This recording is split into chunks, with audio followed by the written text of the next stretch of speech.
Welcome to Southern Sky Bedtime Stories. Tonight, I invite you to let go of the day. Breathe gently, rest your eyes, and travel with me, not far, just to the edge of the Australian continent. There, where the Pacific whispers against the rocks, a lighthouse stands. Not just a beacon for lost ships, but perhaps a gatekeeper for something else.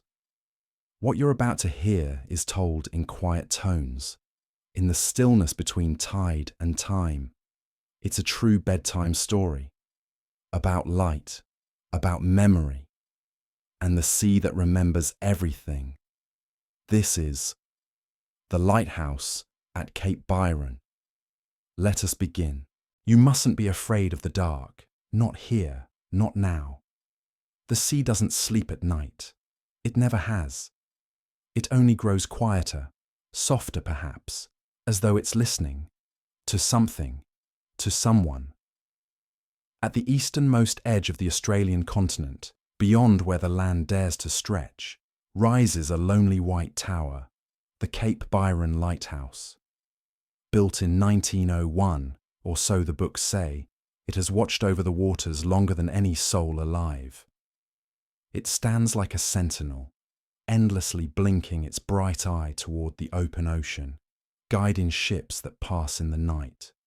That's its purpose. That's what lighthouses do. But every purpose has a secret, and every lighthouse has something it hides. They say the light has never gone out, not once, not even in storms. But this isn't a story about storms.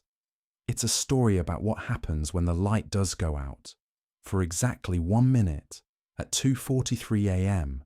on a Tuesday in winter. It was in July.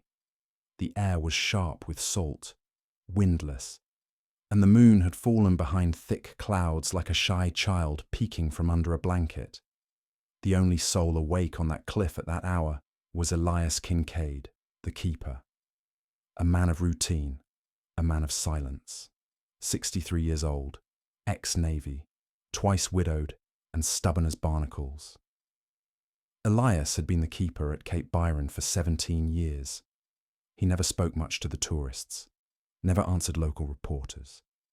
But every night, without fail, he walked the spiral staircase up the lighthouse to inspect the mechanism, wind the old auxiliary systems by hand, and whisper 3 words to the light: "Stay with me." No one knew why he said it. No one knew he said it at all. But that night, at 2:43 a.m., something strange happened. The light stopped, not dimmed, not faltered. It vanished, as if the sea itself had swallowed it whole. And for exactly 1 minute, Cape Byron was dark. Earlier that evening, Elias had done everything the way he always did. He made his tea, 1 sugar, no milk. He checked the generator room. He listened to the wind for changes in pitch. At 2:30 a.m., he climbed the iron steps, counted each one, 42, 43, 44, and reached the lantern room. Everything was normal. The massive lens, a perfect rotation, like a slow heartbeat. The soft hum of the mechanism, steady as breath. The sea below, restless, but distant. He stood there, hands behind his back, rocking slightly on his heels. He liked to look out at the black horizon. It reminded him of younger years, of times when he wasn't yet afraid of open spaces. Then, without warning, it happened. There was a click, just one, a sound out of place, soft, final, mechanical. Then, darkness. Everything vanished in an instant. The light above him died. The lens froze in mid-turn. Even the red standby lamp refused to flicker. The walls of the lantern room no longer glowed gold. Instead, they swallowed him in pitch black. For a moment, Elias didn't move. He thought, absurdly, that he had gone blind. Then he realized he could still see the stars through the windows. It wasn't his eyes. It was the light. It was gone. A silence fell across the tower, but it wasn't the kind that soothes. It was thick, pressing, like something waiting to be heard. He checked the controls. Nothing. Tried the backup crank. Dead. Still calm. Still breathing. Until he saw it, or thought he saw it. There, at the edge of the cliff, below the tower, a figure. Not a shape in the dark. Not a trick of the fog. A figure. Tall. Pale. Unmoving. Cloaked in what looked like seaweed or rotting cloth. It faced the sea, not the tower. Elias blinked, rubbed his eyes, looked again. The figure was gone. And then, the light returned. A sudden flash, blinding. The lens resumed its slow rotation, bathing the sea in a golden beam. The room around him came alive with reflections, shadows, and light. The sound returned. The gentle whir of machinery, as if nothing had ever happened. Elias didn't move for a long time. He didn't sleep the rest of the night. In the morning, he radioed in the incident. They told him it must have been a power fluctuation, temporary fault in the backup loop, nothing serious. He argued briefly, then fell silent. What could he say? That he'd seen something from the tower, that he felt watched during the darkness, that for 1 minute he heard the sea whispering his name, not as a memory, but as a presence. Number. They would say it was the wind. They always say it's the wind. But that day, as the sun rose over the cliffs, he noticed something else. At the base of the lighthouse, just above the rocks where the tide crashes like slow thunder, there were wet footprints, bare, human, leading from the edge of the cliff toward the lighthouse, not away. No boat had docked, no one had visited. The footprints weren't there the night before. They were still dripping when he found them. That night, Elias did his rounds again. At 2:43 a.m., the light stayed on, but he heard a knock, soft, rhythmic, coming from below, from inside the tower. He descended with a lantern, step by step, heart pounding like the old generators used to before the upgrades. No one was there. He checked every room. Nothing. But as he passed the old storm shelter, the one that hadn't been opened in years, he saw the door handle twitch, just once, like a hand letting go. He didn't open it. Not then. He returned to the top. He stood by the lantern again, and for the first time in 17 years, he didn't whisper to the light. He stared at the sea and said nothing. And that night, he dreamt of the ocean without stars. Some say the Cape Byron Lighthouse is just a building, a tourist site, a relic, something to be photographed and forgotten. But those who keep it, those who live in its shadow, know better. They know that sometimes, when the sea is still and the stars hide behind their veils, the lighthouse blinks too slowly, as if caught in thought, as if hesitating, as if something else is watching from the deep. And they know this: the light is not just to guide ships in, it's also to keep something out. The week after the light failed for 60 seconds, Elias Kincaid began writing again. He hadn't kept a journal since his second wife died, 11 years prior. Back then, he'd written long entries about grief, loneliness, and the silence that filled the house like water rising slowly in a sunken room. But the silence of Cape Byron was different. It wasn't mournful. It was aware. His new journal began as a log, dates, wind speeds, mechanical notes. But by the third entry, his pen moved differently, like it wasn't writing for him anymore, but with him. July 16th, 2:43 a.m. Light failed again, this time only for 23 seconds. Power normal, system checks normal, no one on radar. Wind speed 11 knots southeast, saw footprints again. Dry this time, no sand, just shape, bare feet. 11 paces from cliff to generator door. Vanished mid-step. July 18th, 2:43 a.m. Knocking again. 3 times. Heard from within the tower walls, not the door. Walls. Said aloud, "You are not welcome." Response. 1 knock. Slower. Heavier. Like agreement or defiance. July 20th, 2:43 a.m. Light dimmed but held. Felt pressure in the air. Like a storm building, but the sky was clear. Saw reflection in lantern glass. Didn't match my movement. It turned a second slower. I smiled. It didn't. Elias stopped logging mechanical notes after that.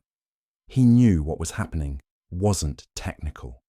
And deep down, he feared what might come if he told someone. The lighthouse was no longer just his home. It was becoming something else. A threshold. And whatever was waiting behind it had learned his name. One afternoon, a visitor came up the hill.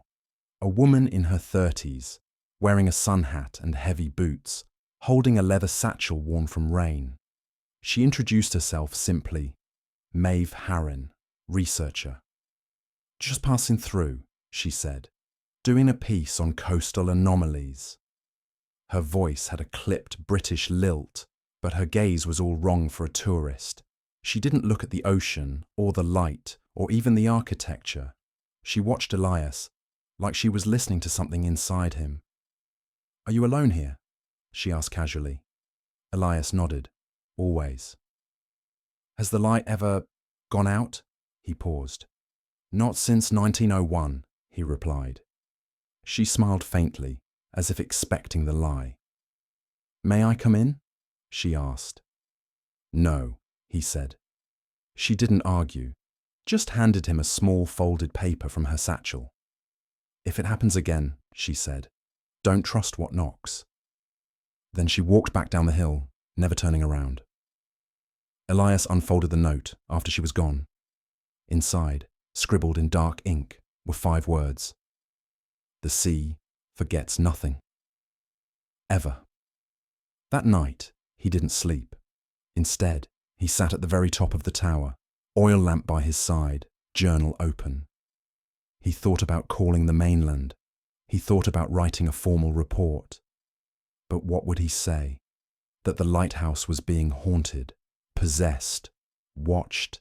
That, sometimes, when the light hit the waves just right, he saw faces in the water, eyes wide, mouths silent, watching the shore.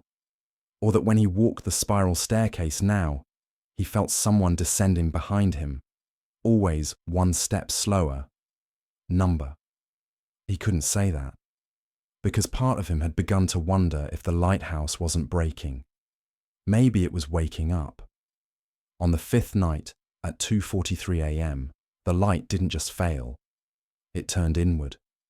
For exactly 60 seconds, instead of casting outward over the sea, the beam swung into the tower, circling the inner walls, illuminating the spiral staircase, the stone floor, the glass, painting shadows where there should be none.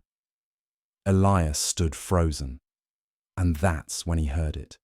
Footsteps, not his own, not imagined, clear, deliberate, coming up the stairs. Step, step, step. Too slow to be natural, too heavy to be human. The light rotated again, casting across the steps, revealing nothing. But the steps kept coming. Elias gripped the railing and whispered to the light, "Stay with me." The light stuttered once. Then a shadow passed in front of the beam. It didn't have form, not truly, but it bent the light as it moved, like heat off hot stone, like oil on water. It stopped just 10 steps below the lantern room. There was silence. Then a voice, so soft it could have been thought instead of sound. "You called me." Elias's mouth went dry. He didn't answer, but the shadow did. "The sea remembers you're dead. Your wives, your shipmates, all sunk, all lost. You forget, but I don't." Elias stepped back. "What do you want?" The air grew thick. The light turned again, flickering wildly. to be seen. Then, with a burst of cold air and salt, the shadow vanished. The light resumed its normal arc, outward, strong, bright. But Elias didn't feel safe anymore. The lighthouse had seen something, and now it wanted to remember. The next morning, Elias opened the storm shelter. He hadn't used it since the 90s, rusted hinges, dust, forgotten tools. But something had been in there. The air inside smelled like brine. Not dust, sea. As if the ocean had seeped in, curled around the bolts and pipes, and left behind its breath. He found something else inside, a photograph, old, water-damaged, black and white. It showed a younger Elias standing on the deck of a naval ship, his second wife beside him, and in the background, barely visible, a figure on the pier, tall, pale, watching. Not part of the original memory, not part of the crew. Elias didn't remember the photo ever being taken.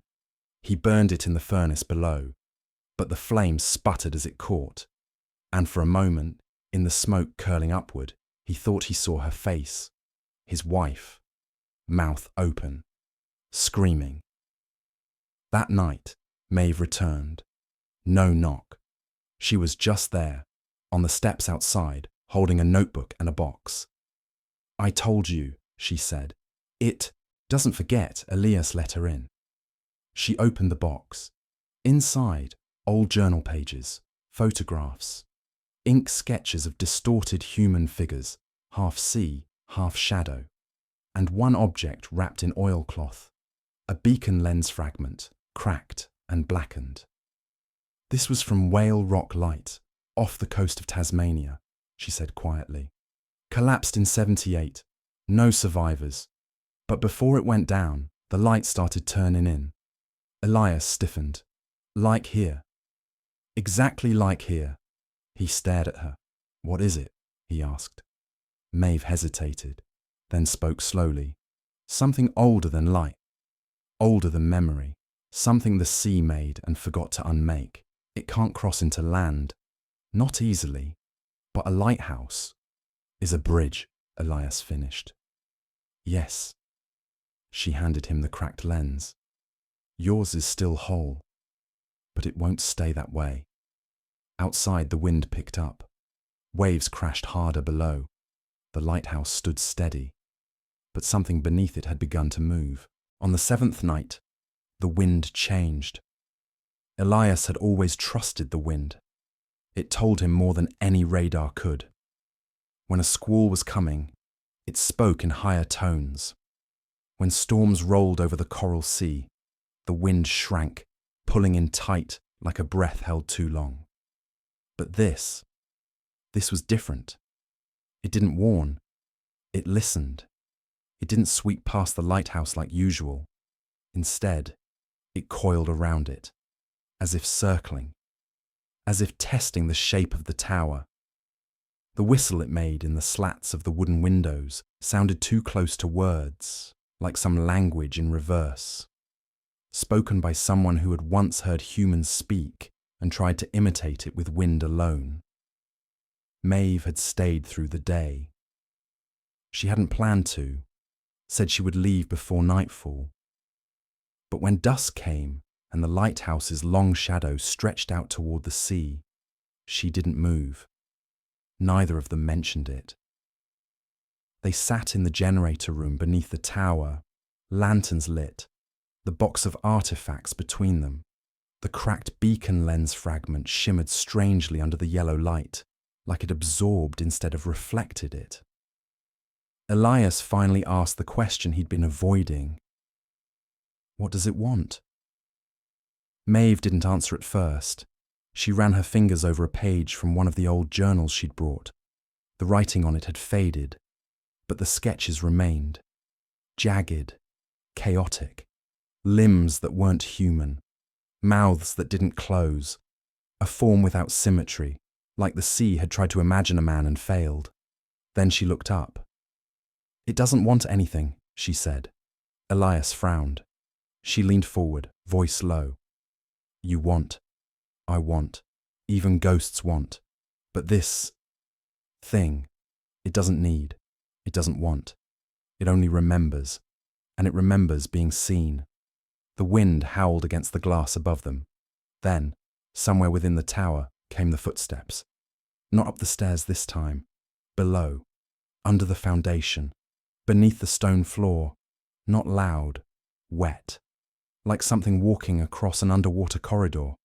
Each step followed by the soft slap of something living. Elias stood slowly. Maeve did too, without needing to be told. They brought the lantern and descended into the old cistern chamber beneath the lighthouse, a chamber Elias hadn't opened in decades. It had been sealed after the last flood. The air inside was tight with damp and salt, and silence. No steps now, no sound. But the water on the floor, thin, no more than a sheen, rippled. Maeve pointed. A shape moved beneath it, not a reflection, a form, something crawling just under the surface of the stone as if it were thin ice. Elias took a step back, but Maeve crouched. "Don't move," she whispered. The shape moved with her. It mirrored her. It rose, not all the way, just slightly. Enough for the water to bow upward, taking the curve of a shoulder. Then, an eye. For a second, less, it broke the surface. Round, dark, lidless, too wide, staring upward, like a drowning man who had forgotten how to die. Maeve gasped and stepped back. The water went still. The eye was gone. They sealed the cistern, nailed the hatch closed, salted the seams, marked it with ash from the burned photo. But both knew it was useless. What they'd seen couldn't be held back by nails or salt, because it wasn't in the lighthouse. The lighthouse was in it. That night, Elias broke his own rules. He left the tower, took a flashlight, and followed the old path along the cliffside.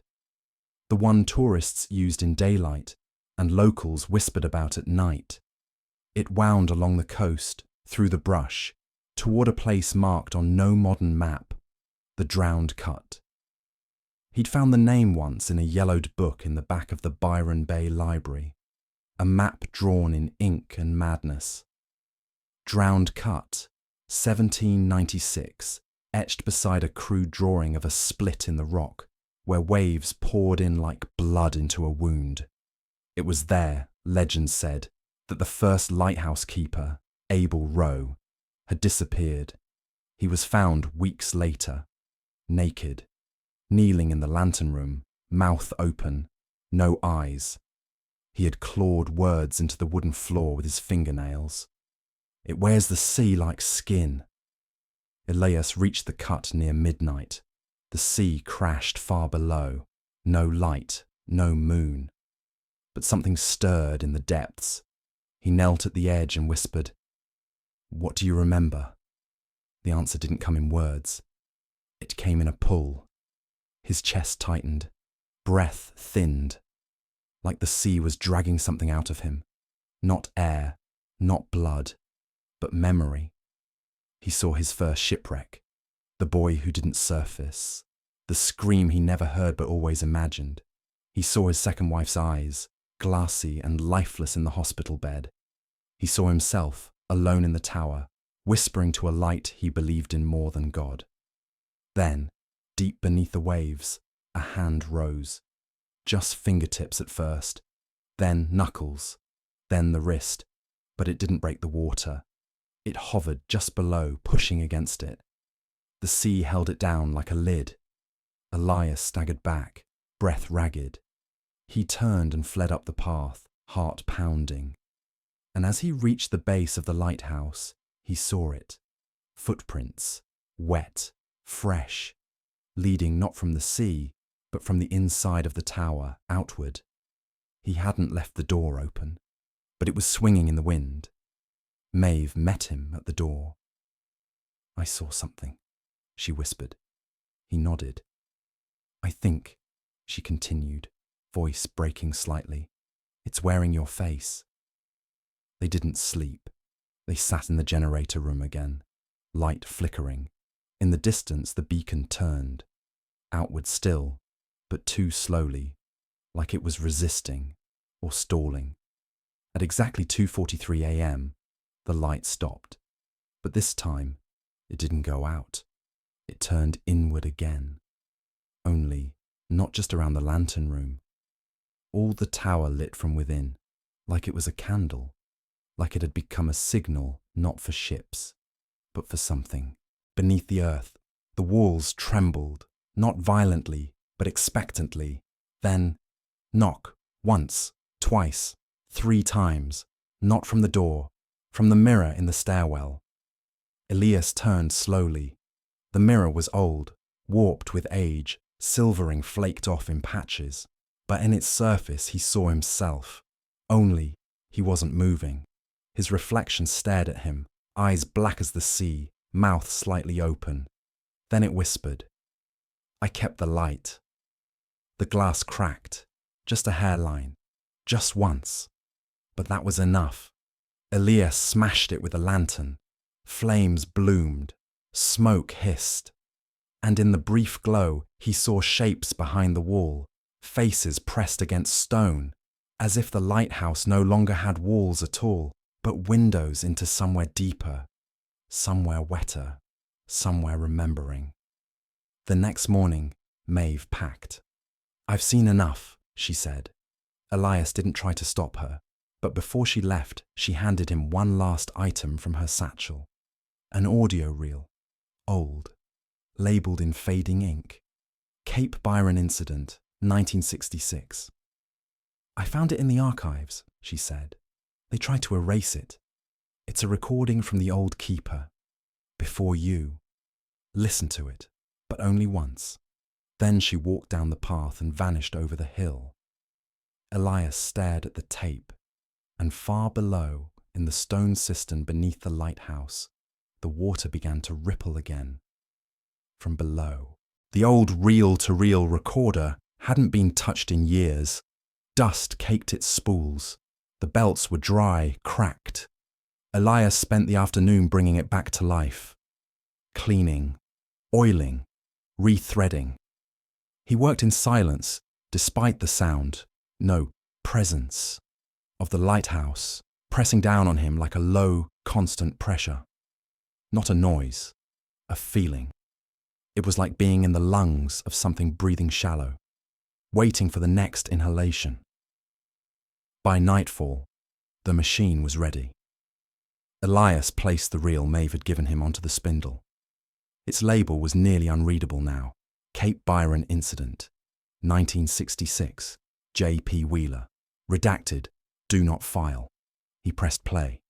A soft click, then tape static, and then a voice, male, tired, frayed around the edges. It sounded like it was whispering straight into Elias's ear, though the recording was nearly 60 years old. Tape begins, 00:00:03. This is Keeper James P. Wheeler, Cape Byron Light Station, Tuesday, June 28th, 1966. Time, 2:49 a.m. Light failure occurred again. Exactly 2:43. 5 nights in a row now. Pause. Tape scratches faintly.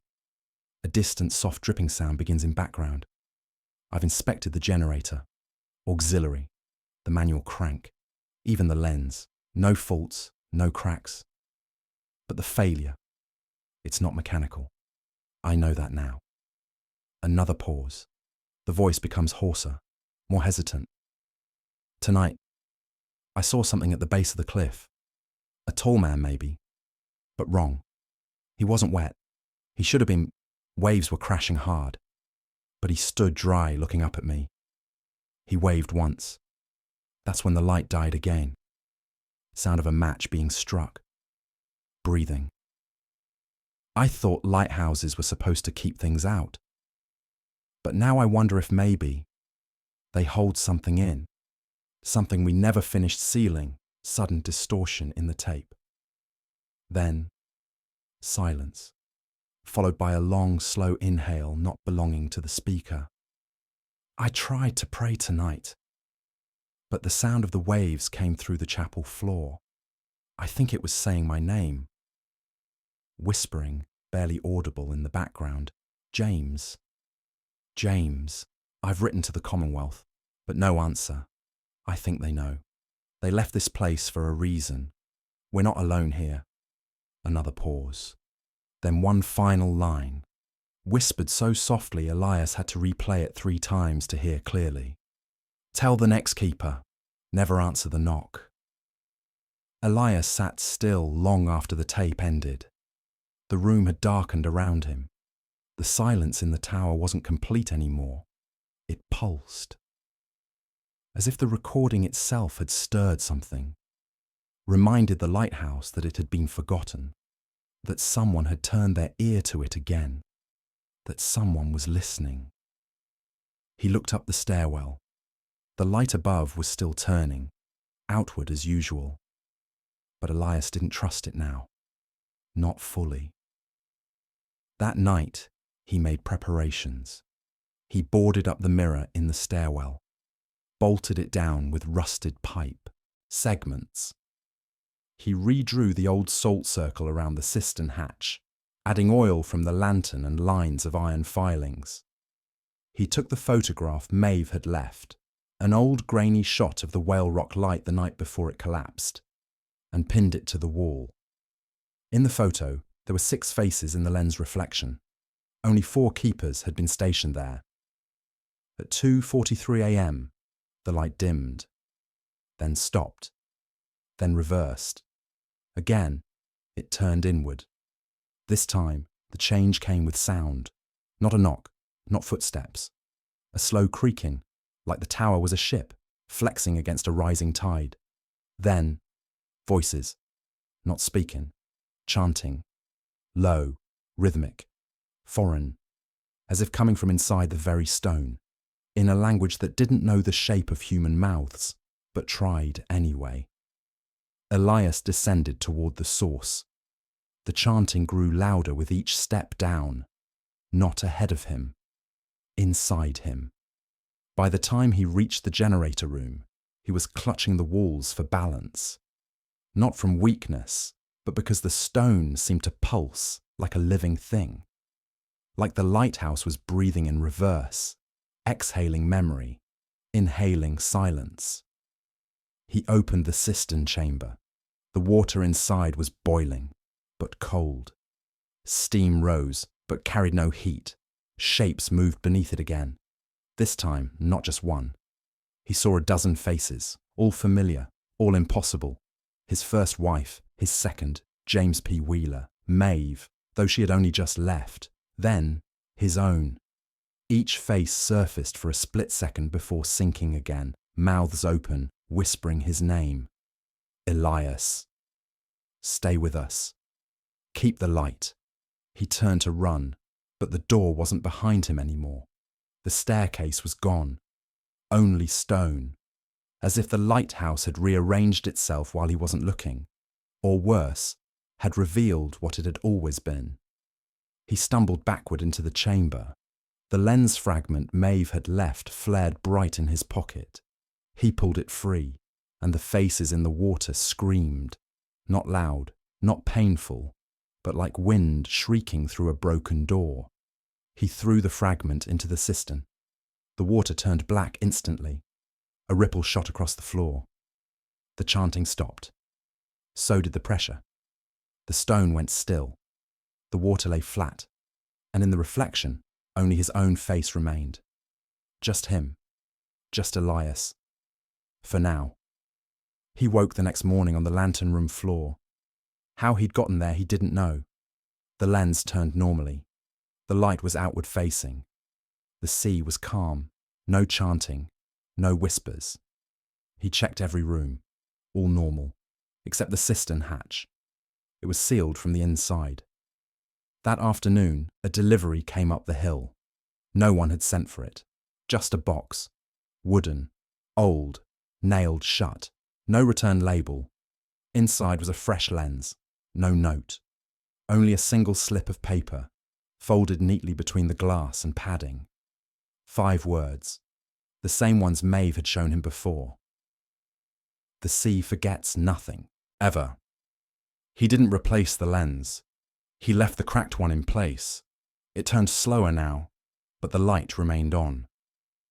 For now. That night, at 2:43 a.m., Elias stood in the lantern room, as he had for 17 years. He looked out over the sea, then to his left, at the mirror, though it was boarded and darkened. Still, he whispered softly, "Stay with me." But this time, the light didn't answer. The silence was full again. Watching, down below, beneath the floorboards of the tower, in the place where light never touched, a shape moved. It wasn't crawling, it was climbing. There is a silence that follows storms, a reverent quiet, where even the gulls forget to scream and the waves hesitate before striking the shore again. That was the silence in the tower now, but there had been no storm. The sky was clear, the moon hung low like a dimmed bulb above the sea, and still everything felt posthumous, like the lighthouse had died and no one had told the sea. Elias stood motionless in the lantern room, eyes locked on the floor hatch. He felt it before he heard it. A pressure, faint, not sound, not vibration, something else, something ancient. The kind of thing you'd feel if the foundation of the world shifted a half-inch to the left and then back, and your bones registered it, even if your ears didn't. He dropped his gaze to the spiral stairwell. Nothing moved, not yet. Then, clink, metal, from below, one step, then silence, then clink, clink, clink, rhythmic, unhurried. Something was climbing the stairs, something that didn't need to sneak. Elias moved quickly. He shut off the main light, not because he thought it would help, but because he wanted the tower dark. He needed the thing to know he wasn't afraid, even if he was. Down the steps he went, hand on the rail. Each floor was as it should be. The generator room, the equipment bay, the entrance level. But the door to the cistern chamber was wide open. He hadn't left it that way, and the salt line was gone. Not disturbed. Erased. Scrubbed clean, as if with purpose. He reached for the oil lantern hanging near the fuse box, lit it. Its orange flame revealed something scratched into the stone floor just past the cistern hatch. Not carved, not written, dragged. One long line, beginning beneath the door and dragging up toward the stairwell. Something had pulled itself up, and it wasn't walking. By the time Elias reached the second level, the steps above him groaned. He looked up. Nothing, but he could smell salt, not ocean air, rotting brine, like seaweed that had been wrapped around a corpse for a week too long, and something else, rust, the smell of old blood and long sunken metal. He reached the lantern room again. The beacon was off. Only the oil lantern burned now. The stairwell behind him creaked. Once, twice. He turned slowly and saw it, or saw enough of it. It was his own face, but wrong. Too long, too pale. Eyes without irises, lips cracked and blackened. It wore his old navy jacket. It moved like a film playing too slow, dragging each movement behind it like sea sludge trailing a hull. And it smiled, not with teeth, but with memory. "Who are you?" Elias said, voice low, calm. The thing blinked, and in Elias's voice it said, "The one who stayed." For a moment, Elias stood frozen. Then, without hesitation, he stepped forward. Not back. Toward it. The thing paused. It hadn't expected that. Elias lifted the oil lantern between them. The light danced across its face. It flinched, not from the heat, but from recognition. "I kept this light," Elias said. "Every night, every storm, I spoke to it." The thing said nothing. "You remember me," Elias continued, and then, softly, bitterly. "But I don't remember you, do I?" The thing tilted its head. There was a sadness in its expression, an uncanny echo of grief. Then it said, barely above a whisper, "That's the point." The room bent, not literally, but perception twisted. The walls seemed taller. The air pulled inward. The beacon lens behind Elias began to turn on its own, even though the generator was silent. And the light came back. But not white, blue, the colour of the deepest trench. The light hit the thing, his other self, and it split. Not physically, visually, like looking at something submerged in two currents moving in opposite directions. The image tore. One half remained. The other fell backward, through the floor, as if the tower had peeled open a new dimension below them. Then the light vanished again, and Elias was alone, or thought he was, until he saw his own reflection in the lens. And it wasn't him. The face in the lens was smiling wider than any man could, and mouthing something silently. "Bring the light down." Suddenly the beacon began to pulse, rapidly, inward, then outward, then in both directions at once. The air warped, glass cracked. Somewhere beneath the lighthouse, something woke fully, something that had never needed form until now. Elias screamed, not in fear, but in defiance. He picked up the metal toolbox at his feet and hurled it into the lens. It shattered. Glass exploded outward in a shimmering burst. The light went dead. For the first time since 1901, Cape Byron Lighthouse truly went dark. And then the whisper came, from every wall, from inside the rock, from the sea itself. "Thank you." Below, the waves grew still, not quiet, still. Not a ripple, not a breeze, as if the ocean had been holding its breath, and now it could finally exhale. The lighthouse trembled once, then stopped.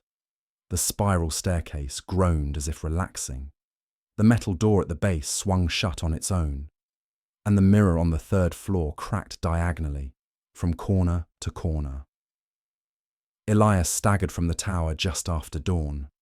He walked the cliff path without shoes. The grass beneath his feet felt too soft, too clean, as if the land had been washed overnight. At the trailhead, a small parcel waited, wrapped in canvas. No note. Inside, a new lens. Not the one from Maeve. Not government issue. Hand-blown. Etched around the rim were 4 words. "Not every light saves." Elias never returned to the lantern room. The tower was sealed a week later, declared structurally unsafe.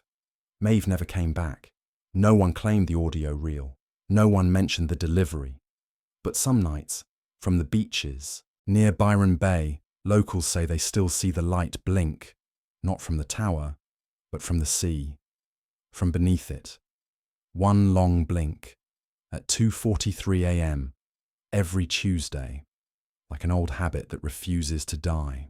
The lighthouse remained abandoned for over 6 months. Locals said the coastal authorities were conducting structural assessments, though no crew was ever seen going up the cliff path. No vans, no trucks, no new wiring. Just the silence of bureaucracy brushing something under the seaweed-strewn rug of time. But the light still blinked. Every Tuesday, 2:43 a.m., sharp as clockwork. One night, 3 boys from Ballina hiked to Cape Byron with a drone and a dare. They wanted to be famous. They were never seen again. Only the drone returned, washed up on the beach 3 days later, encrusted with salt. Its battery was dead, but the SD card survived. The footage showed only 15 seconds, a brief pan of the cliffs, the lantern room in the distance, windows boarded. Then, a light from the ground, coming up through the lighthouse itself.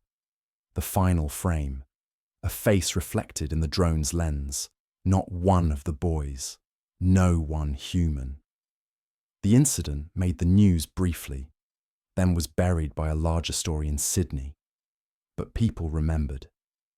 And for the first time in decades, locals began leaving offerings, small ones, salt lines drawn in front of doorsteps, shells placed upright on windowsills, old naval photos buried in glass jars beneath the sand. They didn't say why, but they knew, even if they didn't understand it. Then, in early March, the light failed entirely. Not just the Tuesday blink. All of it. The tower went black, and that was worse, because it meant something had changed. Elias had left Byron Bay. He bought a small cottage inland, among the eucalyptus, far from salt, far from waves. But he still woke at 2:43 a.m. every Tuesday. His clock never needed winding. He heard the sea, even from here. He felt the pulse in the earth when the tide turned. He heard the knock in the pipes. It didn't matter how far he ran, because he had done the one thing they never expected. He broke the lighthouse. He let the light die. And something remembered that. One morning, Elias received a letter, not in the post, just left on his kitchen table. No signs of a break-in, no prints, just a white envelope, crisp and salt-damp at the edges. Inside, a single photo, taken from the old Cape Byron Tower from inside the lantern room, looking down the stairs. The light was on, but not normal. It was red, blood red, like warning. And at the bottom of the stairwell, nearly out of frame, stood Maeve, face obscured, barefoot, wet. Behind her, a figure, too tall, too thin, wearing Elias's coat. He left the house before noon, didn't pack, didn't lock the door, just started walking back to the sea. By midnight, he was at the foot of the cliff again. The wind was dead. No waves. The world paused. He climbed, step by step. No flashlight. Only memory guiding him. The lighthouse stood the same. Sealed. Abandoned. Silent. But someone had drawn a salt circle around the base. Fresh. Cracked in one spot. Intentionally broken. He stepped over it. The door opened without a sound. Inside, the spiral staircase waited. Still. Expectant. No dust. No mold. Like someone had cleaned it just for him. He ascended. Each floor passed like years falling away. By the time he reached the lantern room, he no longer felt 65. He felt 16, back in uniform, back on the ship, back hearing the water whisper things no man should understand. He opened the hatch to the lantern and saw the new lens. Not one he'd ever touched, but familiar. It turned slowly, even though no generator powered it. The light was dim, red. It bathed the walls in warning. On the far side of the room, someone stood with their back to him. Wet hair, tattered clothes, bare feet. Elias stepped closer. "Maeve?" he asked. No answer. Then the head turned. It was her, but the eyes, empty, white, salt-crusted tears trailing down her cheeks, and behind her face, something watched through her. A second face, barely visible, beneath her skin, smiling. "I tried to warn you," she said. Her voice echoed, twice, once in her mouth, once beneath it. "You broke the light," she continued, "but you didn't free it. You fed it." Elias stepped back. The red light pulsed harder. The lens turned faster. The room began to vibrate, not physically, but existentially. Like the space itself was peeling. The walls faded, not to the outside, but to below, to deep water. He saw stone steps under the ocean, leading downward forever. He saw structures, impossible in geometry, wrapped in chains of barnacles and bone. He saw faces, held in bubbles of memory, screaming without sound. And he saw himself, walking among them, as if he had always been there, as if the real Elias had never left. The Maeve thing stepped aside. The stairwell behind her no longer led down, it led out, out of the world, out of time, a door to what waited beneath the memory of the sea. Elias knew then what the lighthouse was, not a beacon, not a warning, not even a prison. It was a circuit, a loop of attention. The moment you looked too long, you fed it. The moment you remembered it, you made it real. And he had spent his life staring straight into its eye. He smiled once, just faintly. "I kept the light," he said, and then he stepped forward, into the red. That night, no one saw the lighthouse light up, but the ocean glowed, blood red for miles. The waves rolled backwards, and the wind stopped for 3 whole minutes, and far inland in Elias's empty cottage, the kitchen radio turned on by itself. Static, then a single line. "Next keeper assigned." The wind came back slowly, first as a whisper through eucalyptus leaves, then as a breath across the hills, and finally as a moan over the sea. It returned different, heavier, like something else was riding in on it, something invisible, but thick enough to feel behind the teeth when one inhaled too deeply. On the first Tuesday after Elias disappeared, a new name appeared in the Cape Byron logbook. No one had entered the tower, no deliveries, no assignments, no paperwork.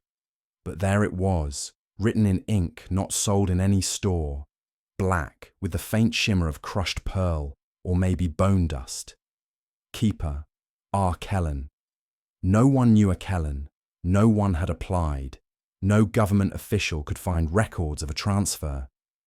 And yet the tower lights resumed, not white, not red, blue. The same week, a child from the Byron Bay Primary School brought home a picture they'd drawn. It showed the lighthouse, crude but unmistakable. Except the beacon wasn't on the top, it was at the base, shining down, into the ground. When asked about it, the child, 7 years old, quiet, never prone to stories, simply said, "The light's different now.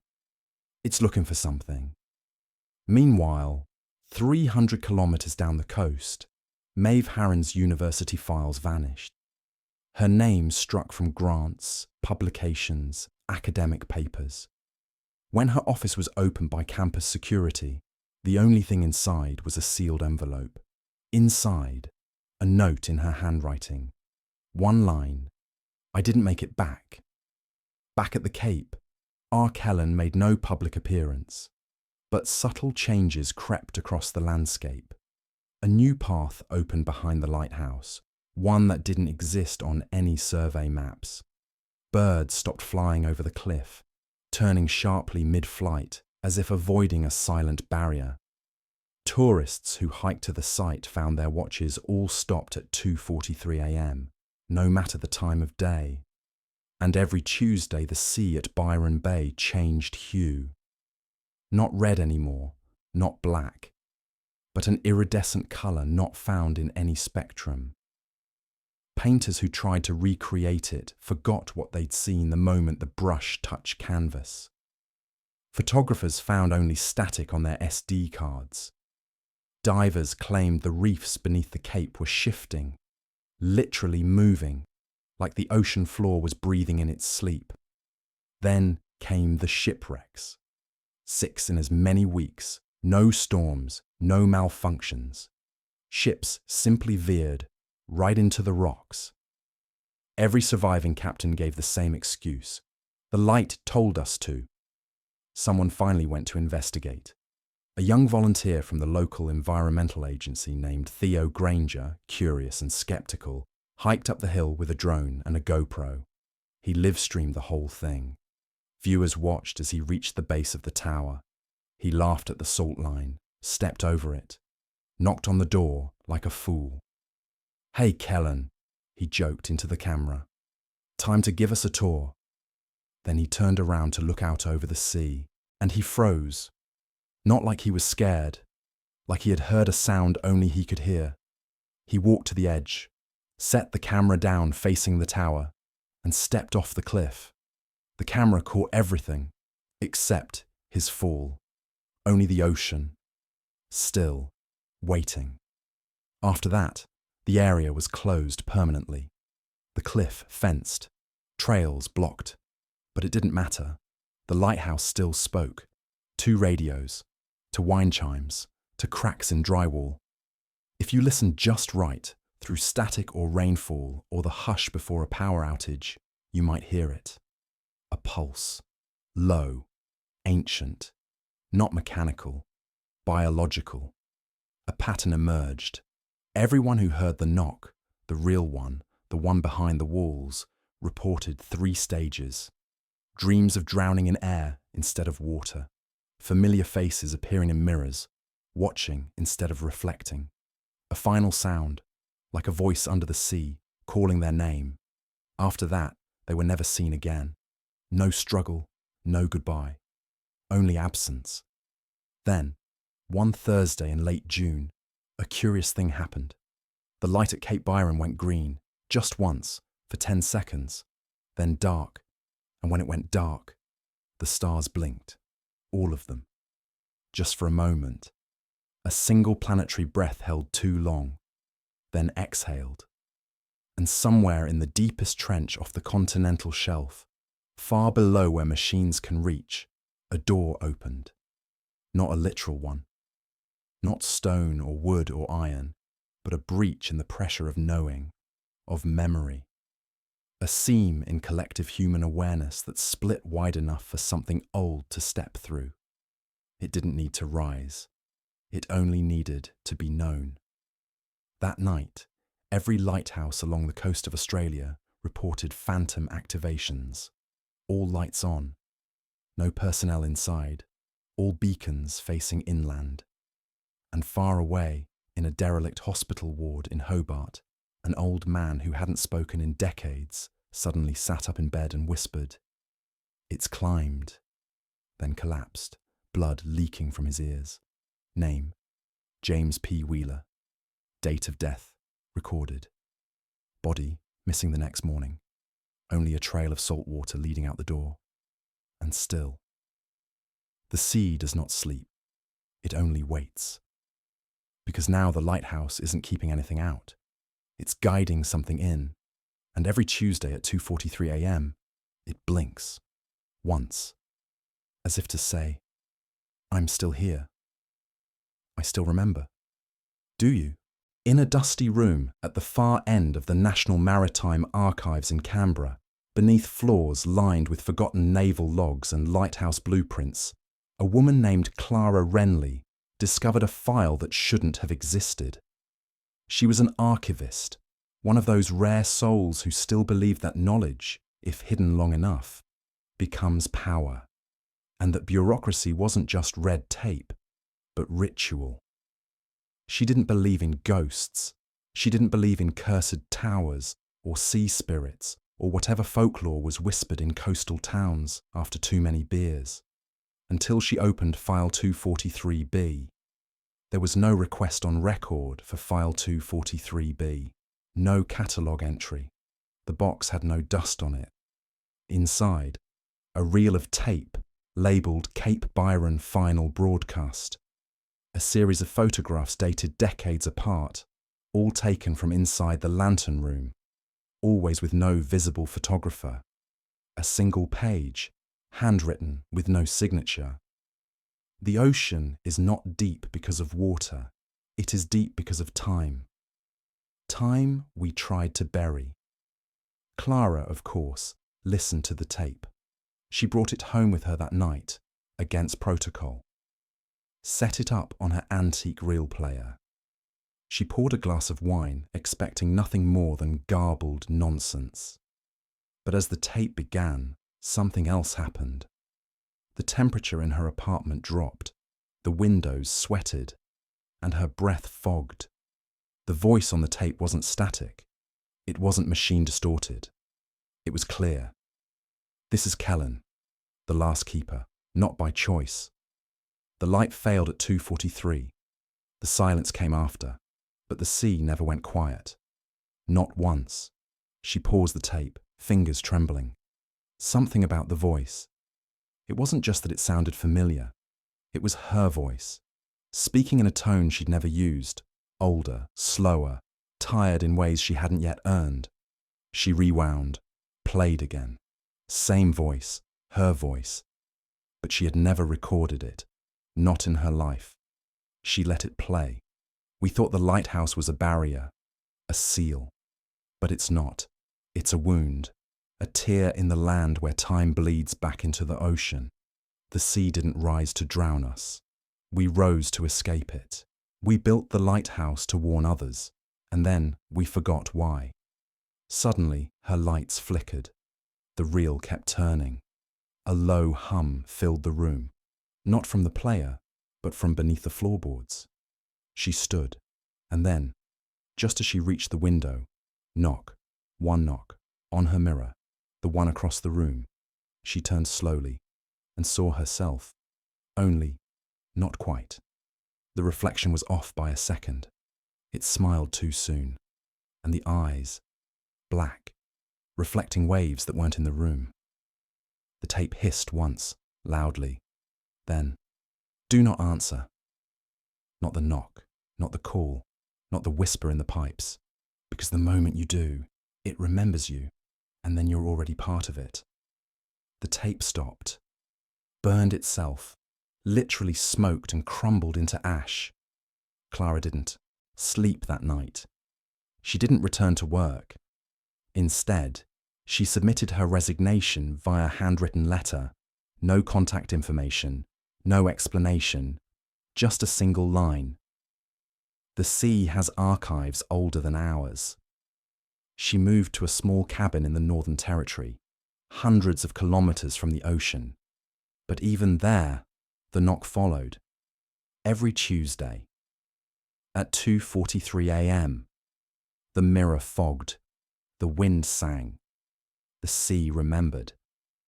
That same week, the Australian government's official website for historical lighthouses went offline.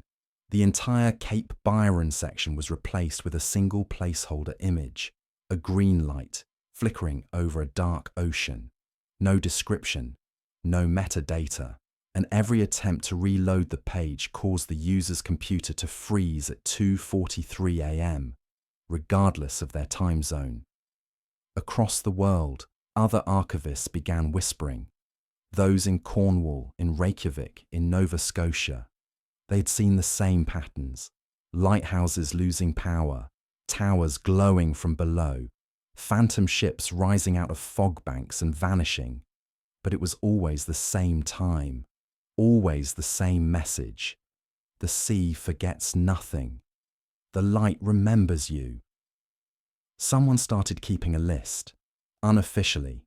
They called it the Deep Memory Registry, a record of those who'd been contacted, the ones who'd heard the knock, who'd heard the voice in the static say their names.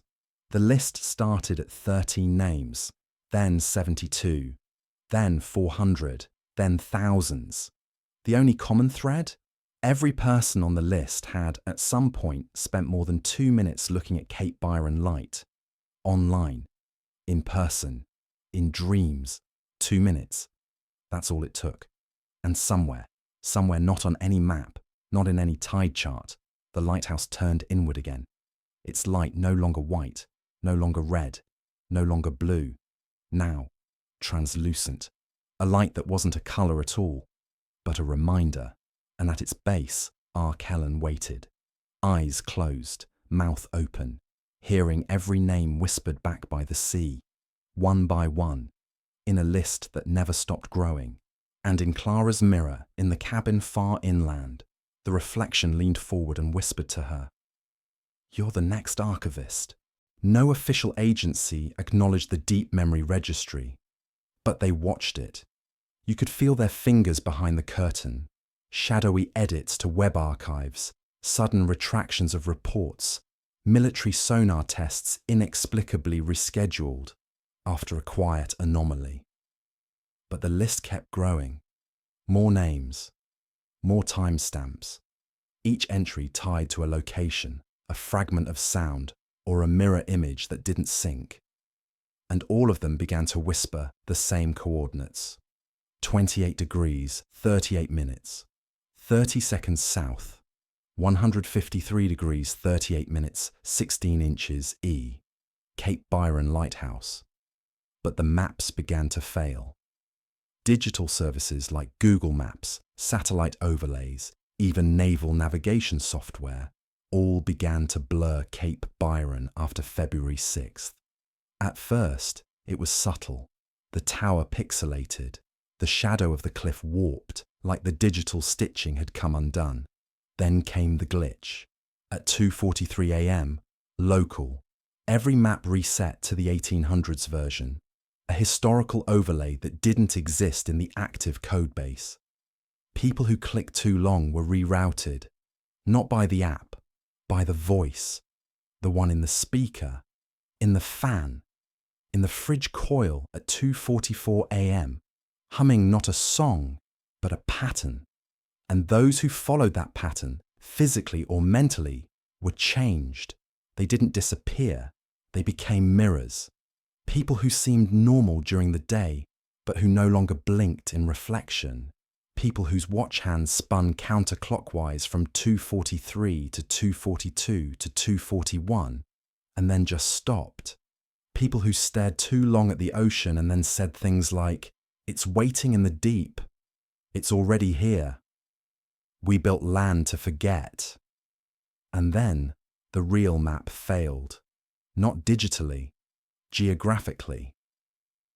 A group of marine geographers on a routine charting expedition off the coast of Byron vanished on March 2nd. Their boat was found a week later. Empty. No damage. GPS still active, but its compass spun freely, untethered, as though the land itself had forgotten which direction was north.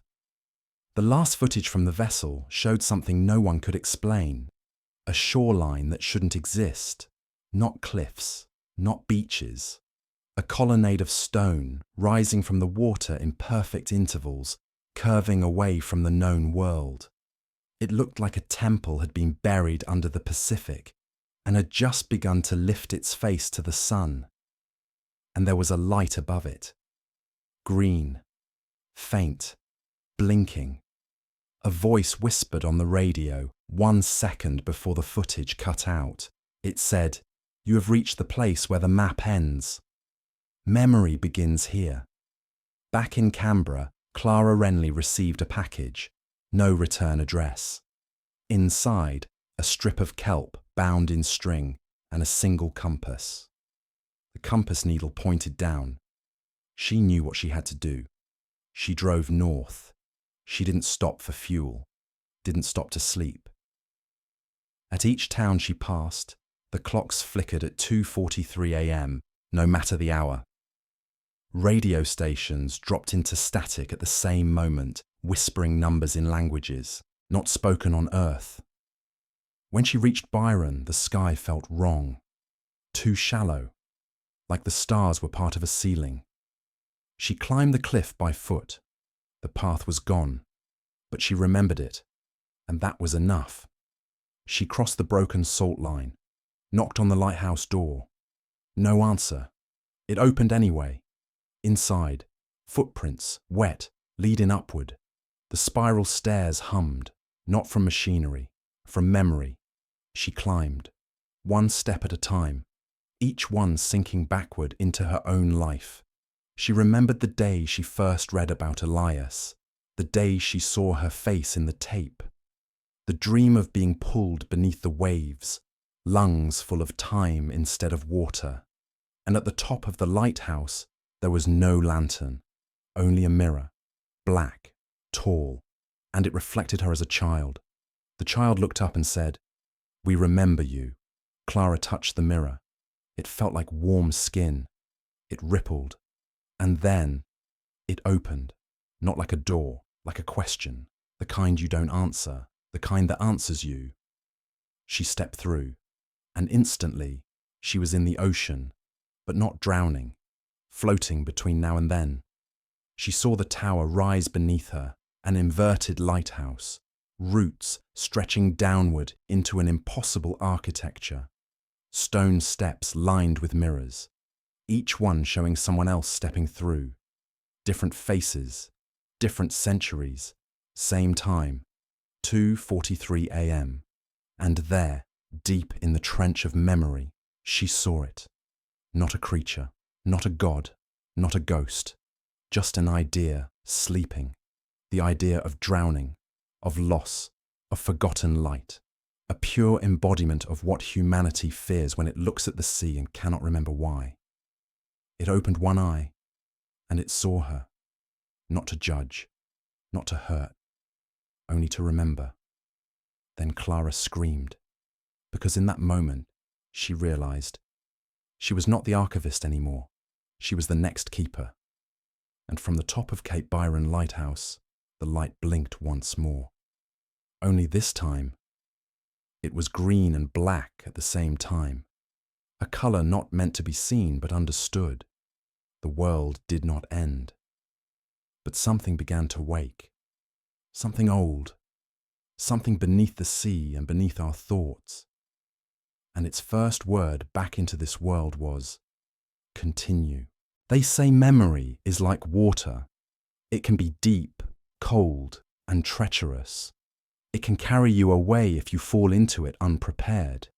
But no one ever told Clara that memory could rise, that it could crawl up the steps of a forgotten tower, wearing old names like barnacles and old faces like wet masks. Weeks passed. The world went on. And Cape Byron was declared off-limits permanently. Satellite images of the Cape became blurry, corrupted, or, on rare occasions, completely absent. A white void where land should be, ocean bleeding into the earth. On the ground, rangers reported hallucinations, visions, voices calling from the surf at dusk, fog rolling in at noon. One ranger quit after he found his own footprints circling the tower 3 times, despite never leaving the jeep. Another was found writing names into the sand with no memory of doing so. All names from the deep memory registry. And still, Clara remained inside the lighthouse. If you stood close enough, you could hear the turning, not of the lens, but of the mirror, turning slowly, like a compass needle caught between times. Locals began calling her the Mirror Keeper, and then just the Keeper. No one saw her come out, but she left signs, not warnings, instructions. The first was a set of photographs left outside a coastal bookstore in Lennox Head. Each photo showed a ship at sea. Each ship was missing from known maritime records. Each photo was taken from inside the water, not looking down at ships from above, but up at them from the ocean floor, as though the memory of the drowned had learned to take pictures. The second was a voice recording, anonymously submitted to a podcast titled Echoes from the Deep. The host assumed it was a prank, until it played the words, "If you're hearing this, you've already stepped into the lighthouse. It doesn't matter where you are. The tower is in you now. At 2:43 a.m., look away from the mirror. Do not ask your reflection questions. It might answer in your voice." Then came the event. June 13th, 2:43 a.m. Across the southern hemisphere, coastal cities experienced a 3-minute temporal blackout. Power surged. Radios emitted tones never catalogued by frequency analysts. Anyone looking at a mirror at that time reported seeing the ocean behind their reflection.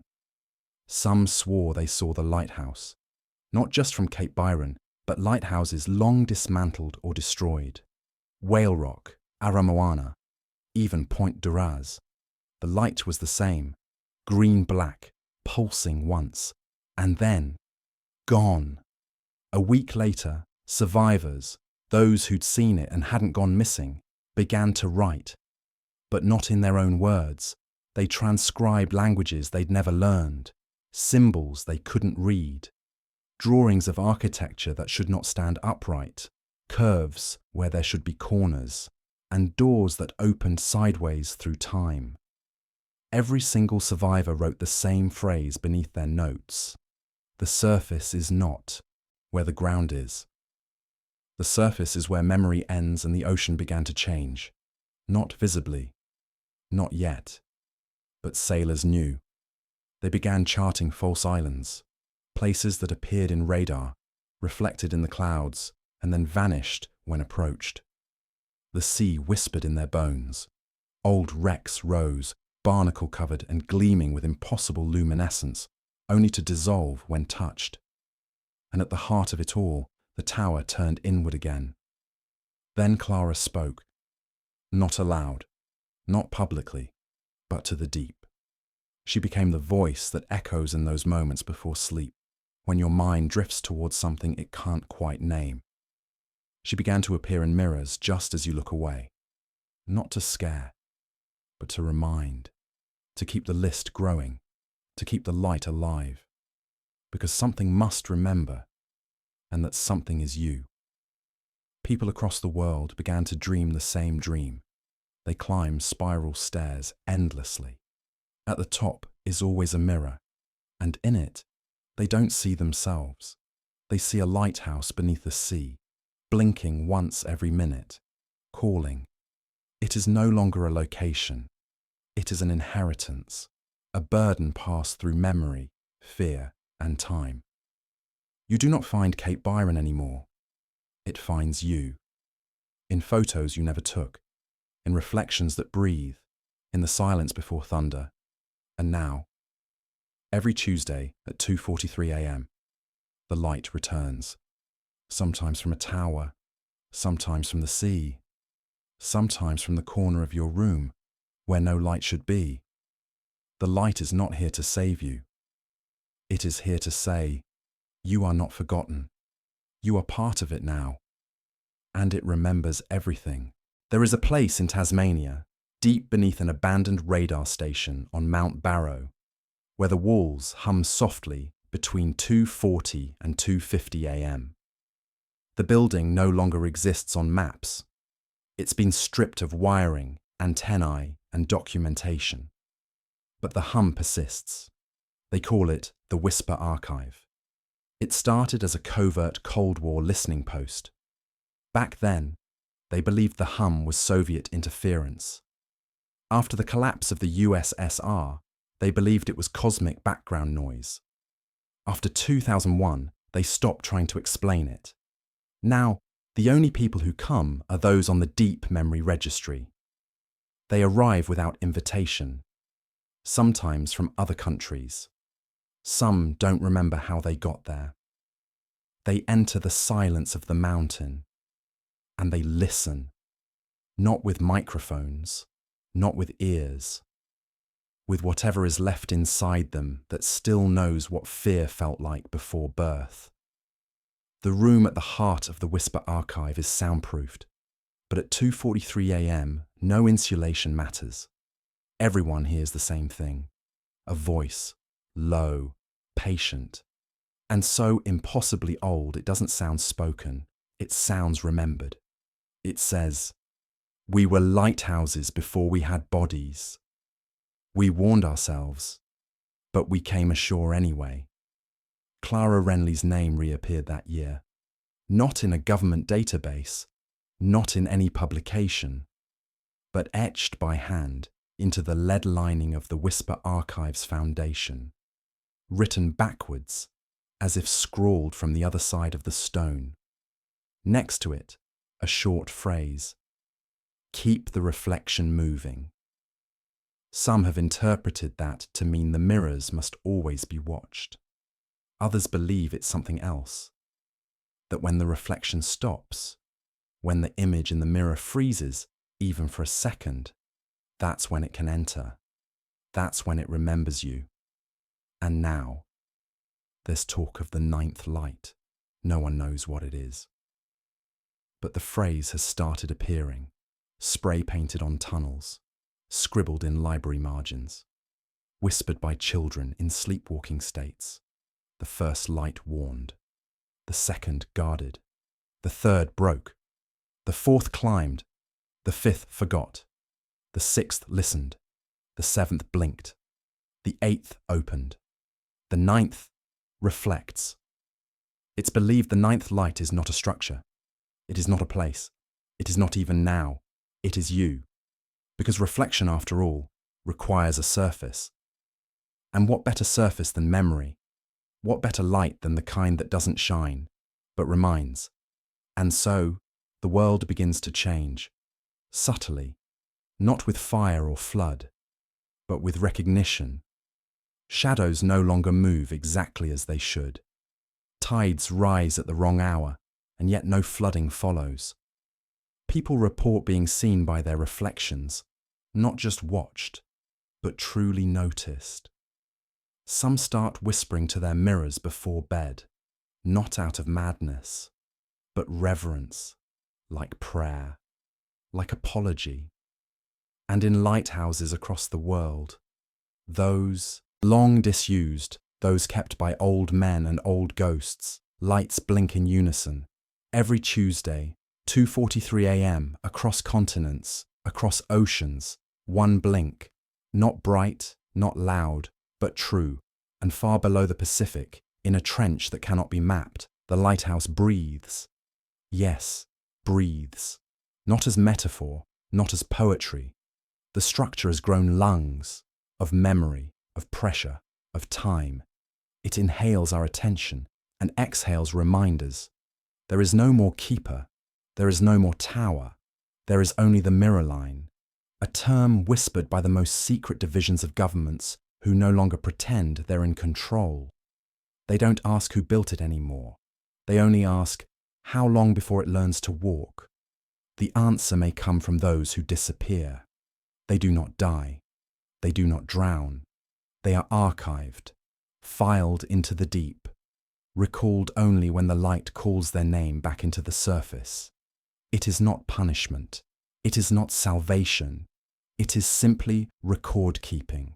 A lighthouse must catalogue what it sees, and now it sees you. You read this. You felt it. You looked too long.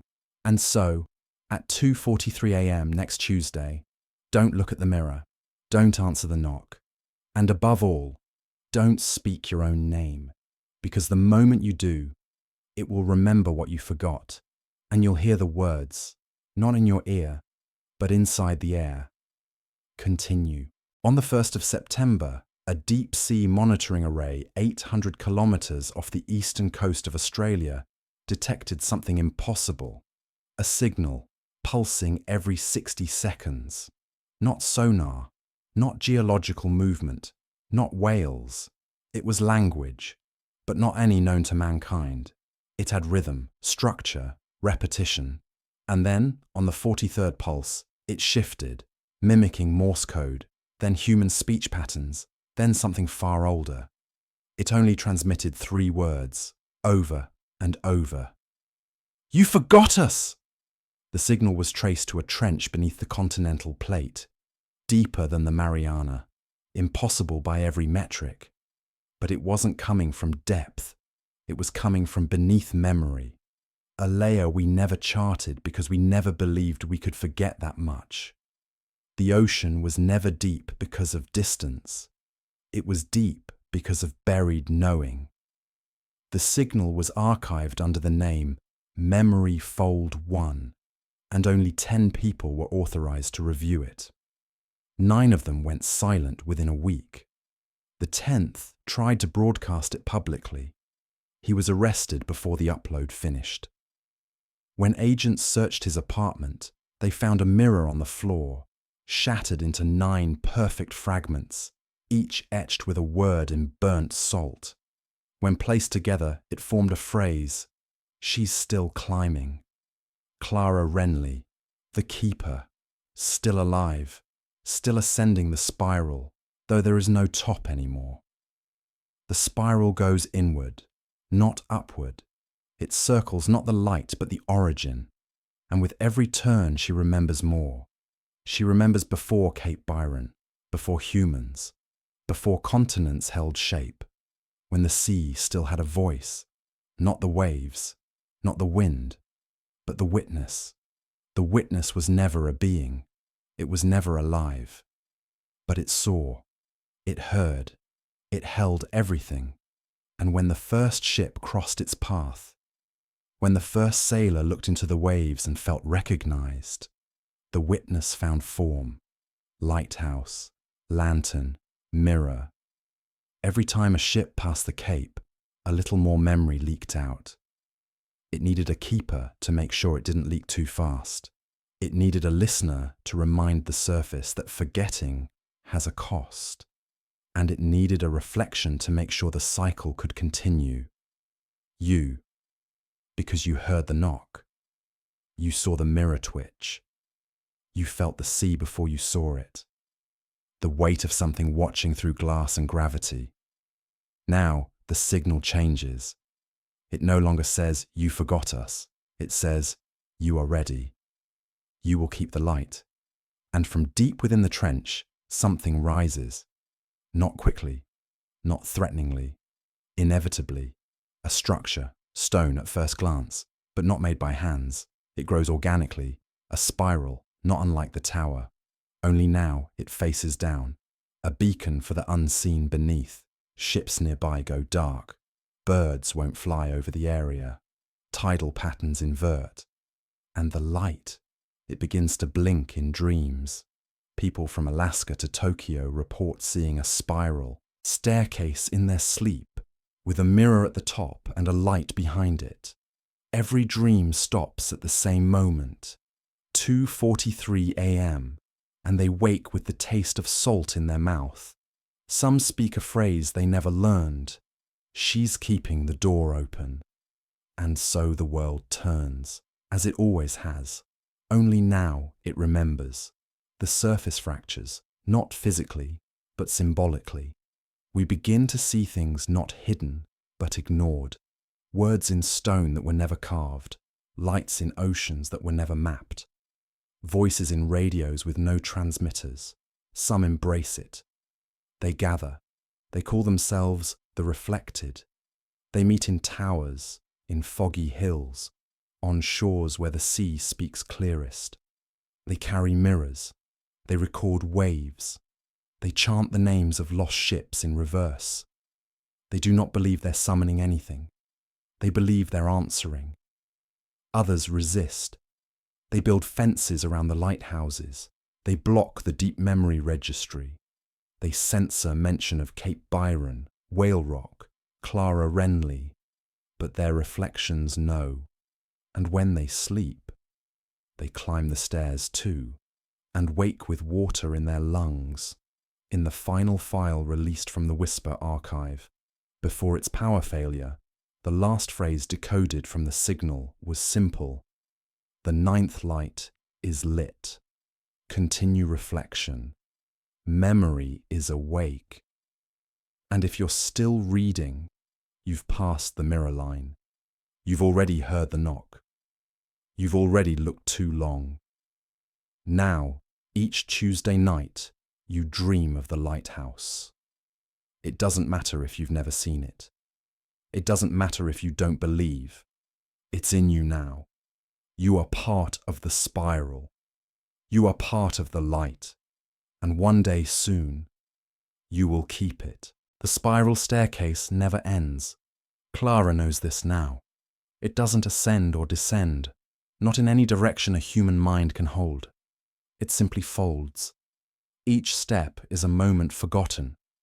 Each rotation, a memory once erased, returning with unfamiliar edges. She walks through lifetimes not her own. A sailor screaming into green-black surf before vanishing mid-word. A child drawing a lighthouse with no light at the top, only a mirror that weeps. A keeper with no name, writing messages in breath fog on glass. It sees again. A lighthouse, pulsing at the bottom of a sea that isn't wet, but alive. These are not dreams. They are records.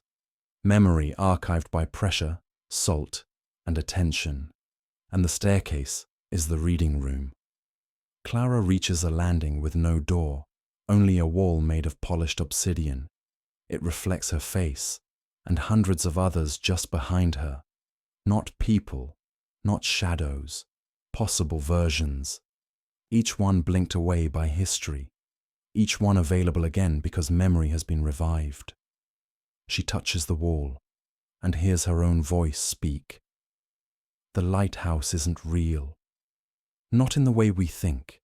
It's the moment we recognize something that shouldn't be, and remember that it always was. And that's when Clara steps through the reflection, not into light, not into dark, but into something stranger. A library without books, without floors, without shape, only pulses of memory, suspended like jellyfish, drifting in a gravity that isn't gravitational. Each pulse holds a keeper, a life, a moment when someone became aware of the spiral and chose to stay. Some stayed as beacons, some became warnings, some became questions. Clara? She became the invitation. On the surface, the world bends further. Satellite data becomes unreliable in a spiral pattern radiating from Cape Byron. Animals migrate toward the ocean instead of away from it. And people begin speaking languages found only in their dreams. No one panics. They feel no fear, only recognition. As if something they once tried to forget has finally returned to its rightful place. And then, without warning, the sea parts, just for an instant. A wall of water draws back miles from Byron Bay, not by storm, not by divine wrath, by request. And beneath the exposed shelf, something is revealed, another lighthouse, but not man-made, organic, grown from coral, bone, and intention. Its light is not visible, not until you close your eyes. When you do, it shines through your own reflection. All around the world, people fall silent at 2:43 a.m. They see it, in bathtubs, in puddles, in polished phones, not the lighthouse, but the memory of what watched them from it. Some turn away. They forget. They are safe, for now. Others look deeper, and when they do, they step into their reflection, just like Clara. And they join the spiral. They are never seen again. But sometimes their face replaces yours in a mirror, just for a moment. Just long enough to say, you were always meant to keep the light. In the final transmission from the Whisper archive, now fully absorbed by the spiral, Clara leaves a message. It is not a warning, not a threat, not even a prophecy. It is an acceptance.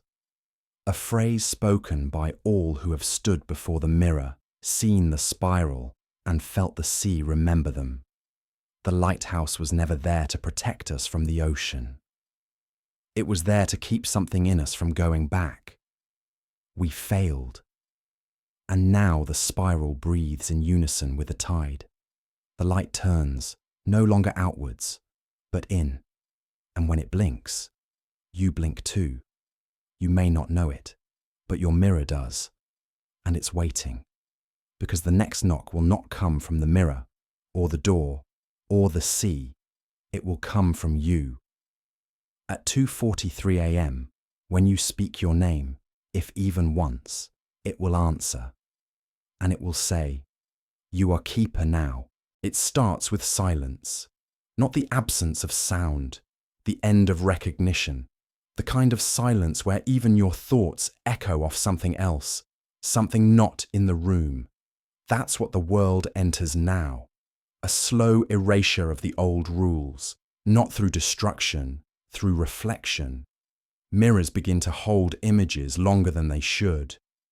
You turn your head, and for a second, you're still facing forward in the glass. You check again, and it's gone. But you felt it, and that's enough. The spiral doesn't require belief. It only requires doubt, a crack, a hesitation, a pause long enough to let the memory slip through. Governments fall into disagreement over what to call it. The spiral effect, the 2:43 phenomenon, the Byron rift, deep light syndrome. None of them matter, because no matter how they name it, the world begins to synchronize with the tower beneath the sea. In hospitals, comatose patients begin humming. Exactly at 2:43 a.m., no matter their time zone, The hum matches the tone of the original signal from the trench. No language, just intent. In cities, lights flicker in unison, spiral-shaped surges tracked from Melbourne to Munich to Maine. The pattern always resolves into 9 rotations. The 9th light, again, and then stillness. A stillness that feels like holding a breath too long. And then the knock changes. It no longer comes from the mirror. It no longer waits. It invites. You feel it in your hand as you reach for your phone at night. You hear it in the rhythm of your footfalls on cold tile. You taste it in your dreams, salt and glass. And when you wake, you can no longer be sure if the voice whispering your name at 2:43 a.m. came from inside the room, or from within the spiral of yourself. You think about Clara. You wonder if she was lost.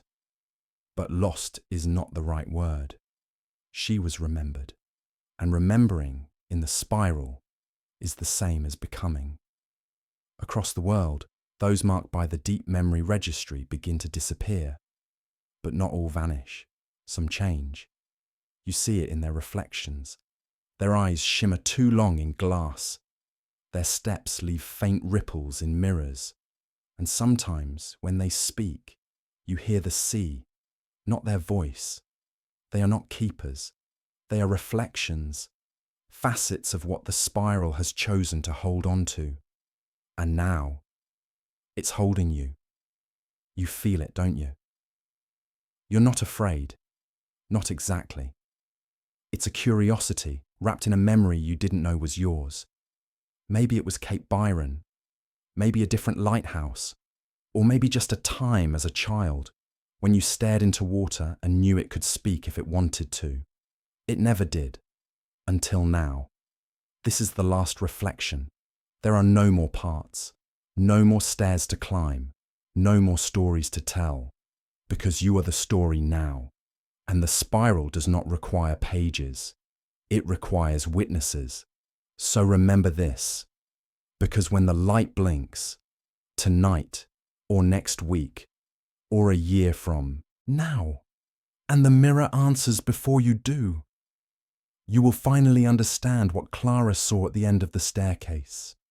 You will understand why the witness needed a lighthouse, why it needed keepers, why it needed you. And when you see the spiral behind your eyes, when the sea opens its mouth without waves, when the tower no longer stands but breathes through your memory, you will hear the only word that has ever truly mattered. A word not spoken, not written, but reflected. A word that echoes from the first light to the last keeper. The word the sea has waited to return since before we had mirrors. Since before we forgot.